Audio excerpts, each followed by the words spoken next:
जय हिंद दोस्तों, all competition YouTube channel में आप सभी का स्वागत है। जैसे कि पिछला जो सब्जेक्ट था हम लोग का इंडियन पॉलिटी से संविधान सभा का बेहद 40 क्वेश्चन कंप्लीट किया था दो पार्ट में हम लोग। जो आज जो सब्जेक्ट होगा वो टॉपिक होगा कि संविधान की प्रस्तावना। क्या होगा बाबू? संविधान की प्रस्तावना, जो बेहद इंपॉर्टेंट 20 क्वेश्चन होंगे आज।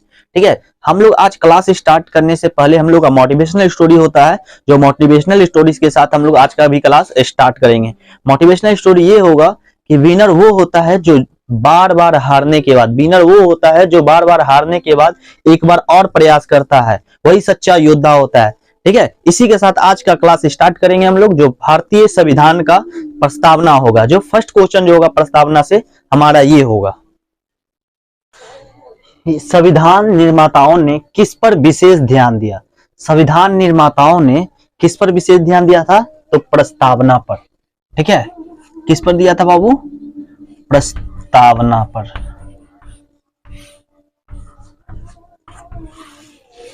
प्रस्तावना पर विशेष ध्यान दिया था संविधान निर्माताओं ने। जो संविधान बनाया था उसमें उन्होंने प्रस्तावना पर बहुत खासकर ध्यान दिया। उसी के साथ सेकंड नंबर क्वेश्चन की ओर चलेंगे।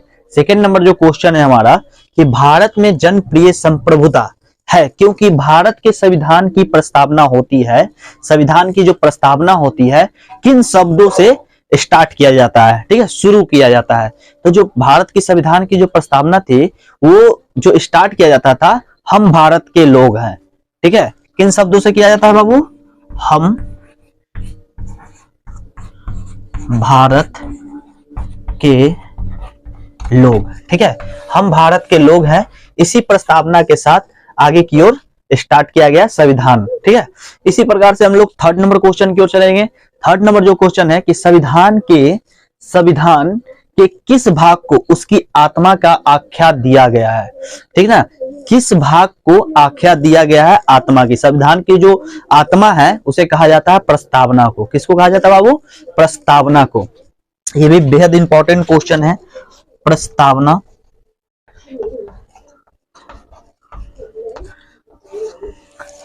प्रस्तावना। ठीक है, भारतीय संविधान के किस भाग को उसकी आत्मा की आख्या दी गई थी? तो वो दिया गया था प्रस्तावना को। इसी के साथ हम लोग फोर्थ नंबर क्वेश्चन की ओर चले। इसी के साथ फोर्थ जो है, भारत को गणतंत्र क्यों कहा जाता है? तब भारत को गणतंत्र इसलिए कहा जाता है कि यहाँ राज्य का प्रमुख निर्धारित अवधि के लिए निर्वाचित होता है। ठीक है, यहाँ राज्य का जो प्रमुख है ना, यहाँ राज्य का प्रमुख निर्धारित अवधि के लिए निर्वाचित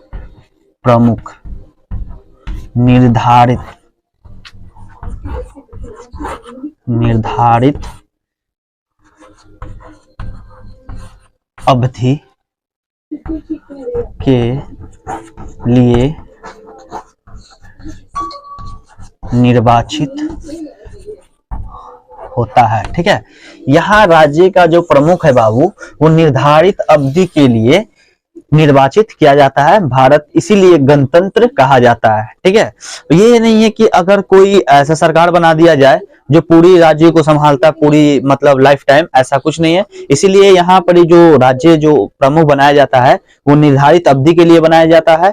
ये आपको पता भी होगा। ठीक है, हम लोग 5 नंबर क्वेश्चन की ओर चलेंगे। 5 नंबर जो क्वेश्चन है कि भारत एक गणतंत्र है, इसका अर्थ क्या है? ठीक है, तो ये जो अर्थ है इसका कि वंशानुगत शासक नहीं है। ठीक है, गणतंत्र है, एक गणतंत्र है, इसका जो अर्थ है ना एक गणतंत्र, ये वंशानुगत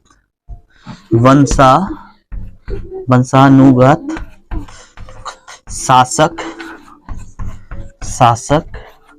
नहीं है। ठीक है, यहां ऐसा कुछ नहीं है कि वंश के हिसाब से चलेगा शासन। ठीक है, इसीलिए भारत एक गणतंत्र राज्य कहा जाता है। ठीक है, उसी प्रकार से हम लोग 6 नंबर क्वेश्चन में चलेंगे बाबू। जो 6 नंबर क्वेश्चन है बेहद इंपॉर्टेंट क्वेश्चन है, क्योंकि इससे प्रीवियस ईयर भी क्वेश्चन उठा लिया जाता है। इससे 42 संशोधन चाहे कब हुआ था, तो 1976 में हुआ था, इससे रिलेटेड एक नए क्वेश्चन आता ही है। ठीक है, तो इसे स्टार मार्क कर नोट कर लीजिए कि 42वें संविधान संशोधन अधिनियम 1976 में प्रस्तावना में किस शब्द को नहीं जोड़ा गया था? इसमें जो शब्द नहीं जोड़ा गया था वो था बाबू गुट निरपेक्ष। ठीक है, गुट निरपेक्ष। इसको नहीं जोड़ा गया था। ठीक है, इसे नोट कर लीजिएगा, गुट निरपेक्ष।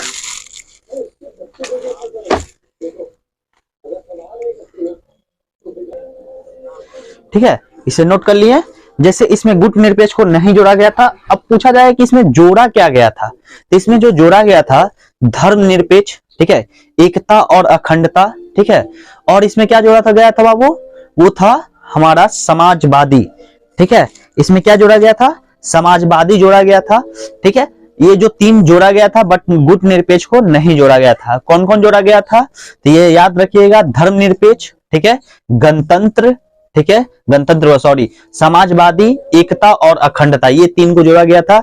धर्मनिरपेक्ष, समाजवादी और एकता और अखंडता, इसे जोड़ा गया था 42वें संविधान संशोधन 1976 में। इसी के साथ हम लोग अब 7 नंबर क्वेश्चन की ओर चलेंगे। इसी के साथ हम लोग 7 नंबर क्वेश्चन की ओर चलेंगे, जो भारतीय संविधान में समवर्ती सूची किसके संविधान से ली गई। ये बेहद इंपॉर्टेंट क्वेश्चन है बाबू, आज जो भी क्वेश्चन करा ले हम लोग वो वेरी इंपॉर्टेंट क्वेश्चन है। ठीक है, इस वीडियो को देखना ना भूले, जरूर हमारा लिंक जो दे दिया जाएगा डिस्क्रिप्शन में, उससे आप टेलीग्राम पे भी जाकर वीडियो देख सकते हैं। ठीक है, हम लोग आते हैं भारतीय संविधान में समवर्ती सूची की जो संख्या है, संख्या नहीं, कहां से लिया गया, तो ये ऑस्ट्रेलिया से लिया गया है। ठीक है, ऑस्ट्रेलिया से यह लिया गया है समवर्ती सूची। ठीक है, उसी प्रकार से इसमें पूछ दिया जाता है कभी कभी कि समवर्ती सूची की संख्या कितनी है। ठीक है, ये जो पहले समवर्ती सूची में संख्या जो थी 47 थी, बट अब वर्तमान में जो है समवर्ती सूची की संख्या वो 52 कर दिया गया है। ठीक है, कितना कर दिया गया बाबू, 52 कर दिया गया समवर्ती सूची में संख्या। उसी प्रकार से हम लोग आते हैं 8 नंबर क्वेश्चन, समाजवाद का अर्थ क्या है। समाजवाद का अर्थ सामाजिक न्याय होता है, सामाजिक न्याय। ठीक है, अब हम लोग 9 नंबर क्वेश्चन की ओर चलेंगे। 9 नंबर जो क्वेश्चन है कि कल्याणकारी राज्य का उद्देश्य क्या है। कल्याणकारी मतलब क्या होता है, ये तो आपको अच्छा से भली भांति पता होगा कि कमजोर वर्गों के लिए, कमजोर वर्गों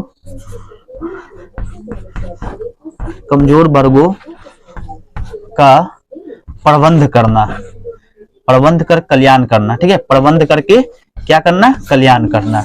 ठीक है, कमजोर वर्गों के प्रबंध करके कल्याण करना। भारत एक क्या है, ठीक है, भारत एक क्या है, धर्मनिरपेक्ष राज्य है। ठीक है, धर्मनिरपेक्ष देश है। ठीक है बाबू, सॉरी, धर्मनिरपेक्ष राष्ट्र है।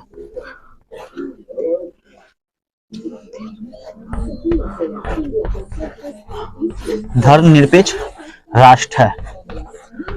ठीक है, इसे भी मैं लिख देता हूं। ठीक है, इसी के साथ हम लोग 11 नंबर क्वेश्चन की ओर चलेंगे। भारतीय संविधान की प्रस्तावना के अनुसार भारत के शासन की सर्वोच्च सत्ता किसमें निहित है। भारत का जो सर्वोच्च सत्ता जो है वो किसमें निहित है बाबू, ये जनता में निहित है। किसमें, जनता में निहित है। ठीक है, जो भी निर्णय लिया जाएगा वो जनता के द्वारा चुना गया प्रतिनिधि ही वो से उसका निर्णय लेगा। उसी साथ 12 नंबर क्वेश्चन में, भारतीय संविधान की प्रस्तावना में देश का कौन सा नाम उल्लिखित है। तो भारत की जो प्रस्तावना में नाम उल्लिखित है, भारत और इंडिया का नाम उल्लिखित है, इंडिया। ठीक है, भारत और इंडिया का उल्लिखित है। इसी प्रकार से हम लोग 13 नंबर क्वेश्चन की ओर चलेंगे। 13 नंबर जो क्वेश्चन है कि भारत की संप्रभुता किसमें निहित है, तो ये भी जनता, भारत की जनता पर। किस पे, भारत की जनता पर, की जनता। ठीक है, अब हम लोग 30 नंबर से 40 नंबर क्वेश्चन की ओर चलेंगे बाबू। इसी के साथ हम लोग 40 नंबर क्वेश्चन में आते हैं। भारत का संविधान पूर्ण रूप से तैयार कब हुआ। जो भारत का पूर्ण रूप से तैयार हुआ था बाबू, देखो इसमें क्या होता है ना, कितने बच्चे फंस जाते हैं। ठीक है, कि ये कब तैयार हुआ था, कुछ बच्चे ऐसा होते हैं कि 19 जनवरी 26 जनवरी 1950 करते हैं, 1949 कर देते हैं, तो ऐसा कुछ नहीं। ये जो तैयार हुआ था ये 26 नवंबर 1949 को पूर्ण रूप से तैयार हो गया था। लागू इसे जनवरी में किया गया था। ठीक है, इसी प्रकार से हम लोग 50 नंबर क्वेश्चन में आते हैं। भारतीय संविधान की प्रस्तावना का से क्या स्पष्ट नहीं होता है। जो संविधान में जो प्रस्तावना का क्या स्पष्ट नहीं होता है बाबू, ये होता है कि संविधान लागू करने की तिथि, संविधान लागू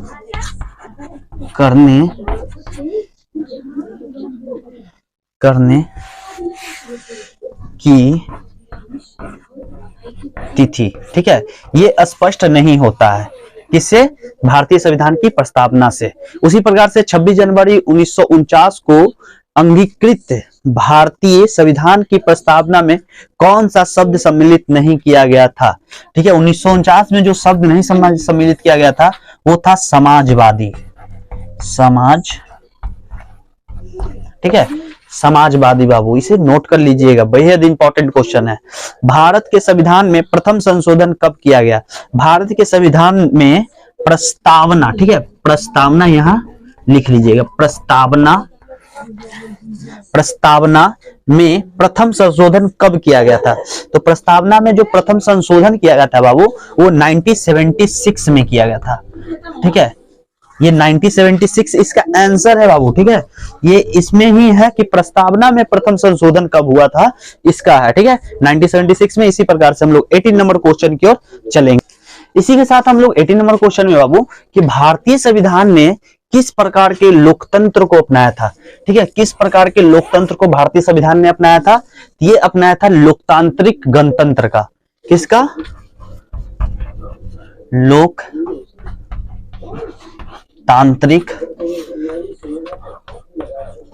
गणतंत्र, ठीक है, लोकतांत्रिक गणतंत्र को अपनाया था। इसी प्रकार से 19 नंबर क्वेश्चन क्यों चलेंगे, जो 19 नंबर क्वेश्चन है कि संविधान के उद्देशिका का संशोधन कितनी बार किया? उद्देशिका मतलब क्या होता है? उद्देशिका मतलब होता है बाबू प्रस्तावना, ठीक है, प्रस्तावना में कितनी बार संशोधन किया गया? तो वो मात्र एक ही बार किया गया था, वो भी 1976 में किया गया था, ठीक है, वो भी 1976 में किया गया था, प्रथम एक बार, ठीक है, यहाँ एक बार मैं लिख देता हूं। इसी प्रकार से हम लोग 20 नंबर क्वेश्चन की ओर चलेंगे, जो 20 नंबर क्वेश्चन है कि किस वर्ष भारत का एक प्रभुत्व संपन्न प्रजातांत्रिक गणराज्य बना? ठीक है, प्रजातांत्रिक जो गणराज्य बना था ये कब बना था बाबू? 1950 में बना था, कि पूरी तरह से प्रजा का अब राज चलेगा, जो प्रजा द्वारा चुना जाएगा उन्हीं को प्रतिनिधि निर्वाचित किया जाएगा, उन्हीं के द्वारा सरकार को चलाया जाएगा। इसी के साथ आज का 20 क्वेश्चन कंप्लीट होता है। जो नेक्स्ट टॉपिक होगा वो भी पार्ट 2 हमारा जो होगा वो भी प्रस्तावना से रिलेटेड होगा, हम नोटिफिकेशन के माध्यम से मॉर्निंग में अपलोड कर देंगे। इसी के साथ जय हिंद दोस्तों, और सब्सक्राइबर अगर न्यू है तो वो सब्सक्राइब करना ना भूलें, लाइक कमेंट, और किसी क्वेश्चन में डाउट होता है तो वो कमेंट करके जरूर बताएं। हम लोग पिंग जो होगा लिंक जो है हमारे डिस्क्रिप्शन में डाल दिया जाएगा टेलीग्राम का, जो अंत आपको जो भी क्वेश्चन चाहे आज के क्वेश्चन पूछना होगा तो उसमें आप आसानी से कमेंट कर सकते हो। जय हिंद दोस्तों।